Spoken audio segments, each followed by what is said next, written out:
27 Plummet Series, an exhibition of pride, runs until August 23rd. Okay, looks like that thing's recording now. Okay, so once again, I'll start with welcome to a Parthian Films Blabbercast. I'm your host, John F. Cook Kent Jack, and welcome to the breakdown of the bad fall.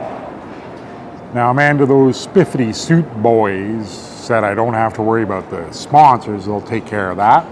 So that's one less thing to care. They said, just tell the story. So here we are, we're going to start with the breakdown of the bad fall of the good Dr. Fast. Now, first and foremost, the bad fall is a play, but for the purpose of this explanation, as soon as Parthian Films get involved, you know it's going to be a film. So they're going to break it down with storyboards and what have you, and that seems to be the common way that everybody wants me to explain this thing. So for the first shot, you know, if it becomes a movie, it will start with a list of the production companies involved. And this is my one last dig here at the spiffity suit corporate boys there. I can say that this is the opportunity for you to get involved, to have your company name associated with this grand opera. Do so soon and contact the Theatrical Plagiarist Guild. So, but if the film were made today, it would be, you know, presented by Parthian Films in collaboration with the Snake River Theatrical Plagiarist Guild, Alan Bland Books, the Muckraker, and the Gabby Dugan Memorial Public Library. But once that corporate roll is done, it will fade to black, and our initial shot will be the close-up of a match lighting.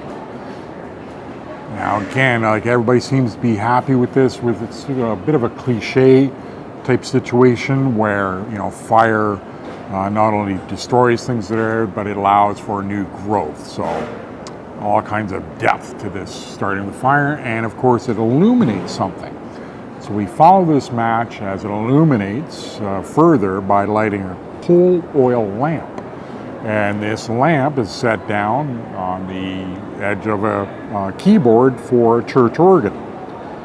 So once the lamp's lit, we see a player reach out with an older hand, let's say a 70-year-old hand, and he adjusts the pegs, they pull out to get different sounds on an organ. Then the organist starts to play "Shall We Meet Beyond the River." Now this audio cue cues the actors who are at the back of the stage, and we kind of repeat that close-up of the match being lit. See it 3 times. It's 3 separate actors light a match and then light a number of coal lamps which the actors are holding. Once they have these coal lamps going, they'll enter from the back of the stage and start to sing along with "Shall We Meet Beyond the River."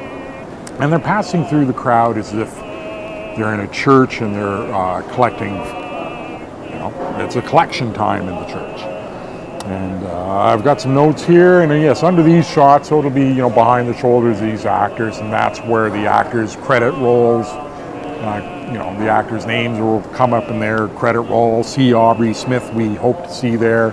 And who knows, a young actress out of England, Helena Bonham Carter, somebody like that. I think that's her name. Anyway, that's where we show further credits. And as the actors walk towards the front of the stage, you see that the curtain is down, and it's got a big, almost a circus-like poster giving you the title, "The Bad Fall of the Good Dr. Fast." And the actors will make their way to the front of the stage, and upon getting up on the stage, this curtain will rise, and the actors who are not in the first scene will disappear backstage. The song ends, but the organ continues. That's basically the end of the credit roll. So once the curtain lifts, and the actors have disappeared, you'll see on the top of the stage, like a balcony hung over the top of the stage, a small set that represents a kitchen. The usual kitchen stuff, a sink, a stove, but there's a radio going, and also this pipe organ, and that's where the organist is sitting, illuminated by this coal lamp. But standing above it all in the sort of centerpiece will be a heavily, heavily backlit woman.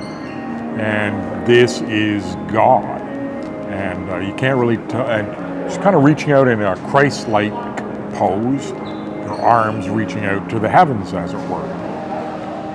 As again, the organist continues to play Shall We Meet Beyond the River. Then on the main part of the stage, lights come up on a judge's bench with a number of lawyers and press members all harassing the judge. And the judge is trying to get control. He bangs his gavel with no luck. And eventually he looks to the sky and says, Lord, help. On that note, the lights on the judge's set go to black, and we come up on the lights in the kitchen set.